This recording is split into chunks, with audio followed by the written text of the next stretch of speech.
So రేపు expiry కాబట్టి ఫిన్ Nifty మీద కొద్దిగా బాగా ఫిన్ నిఫ్టీ కానీ క్యాచ్ లో పాయింట్లో కానీ క్యాచ్ చేస్తే బాగుంటుంది.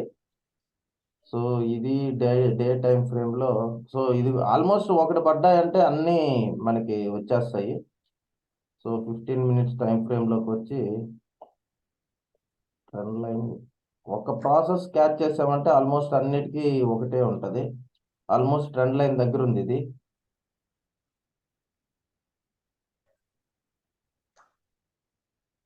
సో ఇదొకటి హారిజాంటల్ లైన్ ఒకటి కానీ తీసుకున్నామంటే ఆల్మోస్ట్ దీన్ని పెట్టుకోండి. దీనికి పెట్టేసుకొని 992 19,179 పైకి వెళ్తే 19,179 దాకా వెళ్తుంది మేడం. ఇది కానీ దాటిందంటే బాగా మంచి ఛాన్స్ ఉంటుంది. సో లాంగ్ పొజిషన్ ఇక్కడ నుంచి లాంగ్ పొజిషన్ ఆలోచిస్తే ఎన్ని పాయింట్స్ వస్తుంది? సో ఆల్మోస్ట్ 250 పాయింట్స్ ఉంది మేడం. రేపే అని చెప్పలేను మేడం. ఒకవేళ రేపు వస్తే కూడా లక్, రేపు కానీ మిస్ అయిందంటే కూడా నెక్స్ట్ డే వెడ్నెస్డే కానీ రేపు కానీ ఒకే డైరెక్షన్లో కానీ వెళ్తే మీరు క్యారీ ఫార్వర్డ్ కూడా చేసుకోవచ్చు రేపటికి. సో షార్ట్ పొజిషన్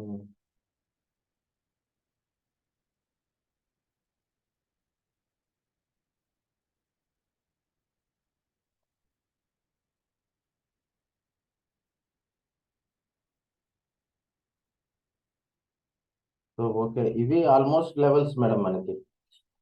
సో 19,200 కానీ దాటిందంటే 429 దాకా వెళ్ళడానికి ఛాన్స్ ఉంటుంది మేడం. సో రేపే వెళ్ళినా ఆశ్చర్యపోవలేదు. సో రేపు కూడా క్యాచ్ చేయొచ్చు మనం. 18,929 దిగిందంటే మటుకు 18,667. మనం ఇక్కడే కొద్దిగా రిస్క్ చేసామంటే ఇంకా ఎస్ఎల్ తగ్గుతుంది. ఆ ఒక ఎస్ఎల్ మంది కాదు అనుకోని కానీ రిస్క్ తీసుకుంటే పైకి వెళ్ళడానికి ఛాన్సెస్ ఎక్కువ ఉంటాయి మేడం. ఎందుకంటే ఇది బ్రేక్ అవ్వాలంటే ముందు ఇది బ్రేక్ అవ్వాల్సిందే.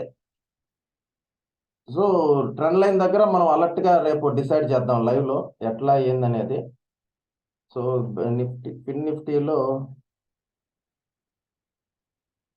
లెవెల్స్ చూసుకుంటే సో ఆల్మోస్ట్ ఎక్కువ అంటే మనకి 58,000 దాకా కనిపించింది. సో 5863. సో 19,200 దాకా వెళ్ళడానికి ఛాన్స్ ఉంటుంది మేడం. 19,200 దాటిందంటే మటుకు కాల్ ఆర్డర్ 400 దాకా వెళ్ళడానికి ఛాన్స్ ఉంటుంది. సో 19,200 అనేది గుర్తుపెట్టుకోండి. లో సైడ్ వస్తే ఇక్కడ ఎక్కువ ఉంది కాబట్టి 19,000. సో రేపు ఒకవేళ క్లోజ్ అయితే ఈ మధ్యలోనే క్లోజ్ అవడానికి ఛాన్సెస్ ఎక్కువ ఉంటాయి మేడం. ఈ మధ్యలో క్లోజ్ అయిందంటే మటుకు రివర్స్ ఆర్డర్ చూద్దాం.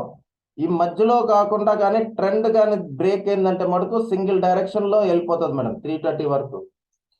సో దీని మీద అలర్ట్గా ఉండండి. సింగిల్ డైరెక్షన్లో వెళ్తుందా సైడ్ వేస్లో ఉంటుందా అనేది మార్నింగ్ లైవ్లో డిసైడ్ చేద్దాం. సో 19,059 క్రాస్ అయితే 19,059 క్రాస్ అయితే కాల్ ఆర్డర్ సైడ్ ఉండండి. 19,152 first target, 19,231 second target, 19,338 third target.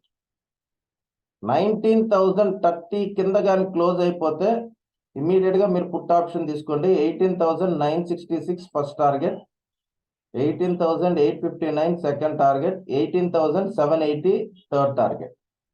So దీంట్లో కామన్గా ఉండే లెవెల్స్ దగ్గర మటుకు మనం మిస్ చేయకూడదు సార్ ట్రేడింగ్.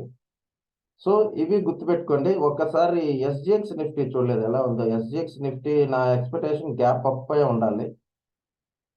ఎందుకంటే గ్యాప్ అప్, అవును సార్ గ్యాప్ అప్ ఓపెన్ అవుతుంది కాబట్టి వీళ్ళందరికీ ఛాన్సెస్ ఉంటాయి. కానీ దయచేసి ఎస్జిఎక్స్ నిఫ్టీని ఎప్పుడు ఫాలో అవుతాను సార్. ఊరినే చెక్ చేశాను కానీ దీన్ని బేస్ చేసి హోప్స్ పెట్టుకోవద్దండి.